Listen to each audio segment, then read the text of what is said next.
TikTok being shut down and replaced with a new American-made app called M2, backed by Oracle and a bunch of U.S. investors? I'm sure you're seeing that all over the news today and online. So let's start with what's new and what we officially know on the record. Nothing. We know nothing new and nothing official on the record. It's that simple. So if that's true, then why are all kinds of legacy and new media outlets reporting that this new version of TikTok is called M or M2 and is going to appear in app stores by September 5th, and TikTok as we know it is going to disappear in the United States by March of 2026? Well, this story is a great example of a game of telephone, and I have been waiting for a good example to show you exactly step by step how you should be consuming news and understanding what you're hearing and reading. Now, let me be clear. You know that I only report the facts, and I am not reporting this TikTok M2 story as a fact to you.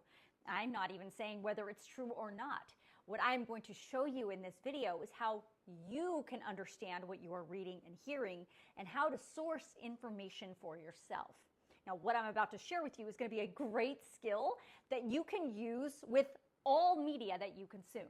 Step one, start with the source. No matter where you find this news on the internet about TikTok, any reputable news outlet will tell you the source of their information. You need to go to that source first.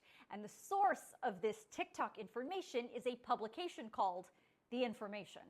Everyone you see talking about this TikTok story today or yesterday is copying or regurgitating information that originally came from the publication called The Information. Step two, what is that source? Well, The Information is an online tech news publication. It is a subscription-based publication and an expensive subscription, by the way. The Information has been around since 2013, and if we're talking about tech news specifically, they are a reputable source. Step three, get into the actual reporting.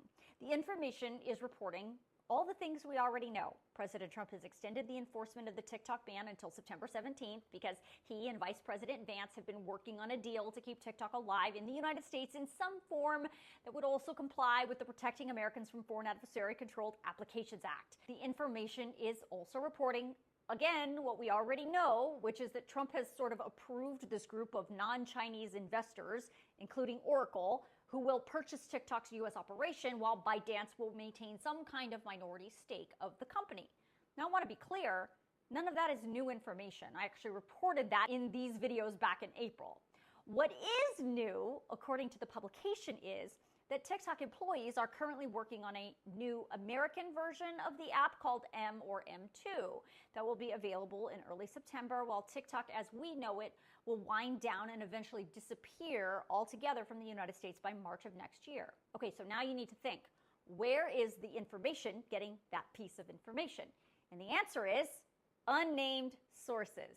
Now, generally when you hear information coming from unnamed sources, you need to immediately stop and think. Ask yourself some important questions. Do I trust this publication? Does the information the publication is sharing seem plausible? Does this publication have a history of being correct when they are citing unnamed sources? If you answer yes to those questions, then you can probably and cautiously move forward with that information. But if you answer no to those questions, you should probably take that information with a grain of salt or discard it altogether. Again, the facts are this. The Information is a reputable tech publication. But whether you trust them and their reporting from unnamed sources is something you need to decide on your own. The White House has not confirmed any of this. TikTok has not confirmed any of this. ByteDance, TikTok's parent company, has not confirmed any of this. The only confirmation we have today is President Trump has recently said that he is close to some kind of deal on TikTok, though he has not given any specifics on that deal. And he has said repeatedly that he thinks China will have to sign off on this deal. We know China must sign off on any deal that would involve the current TikTok algorithm. And at this point, China has not signed off on any such deal. Trump said over the holiday weekend, his administration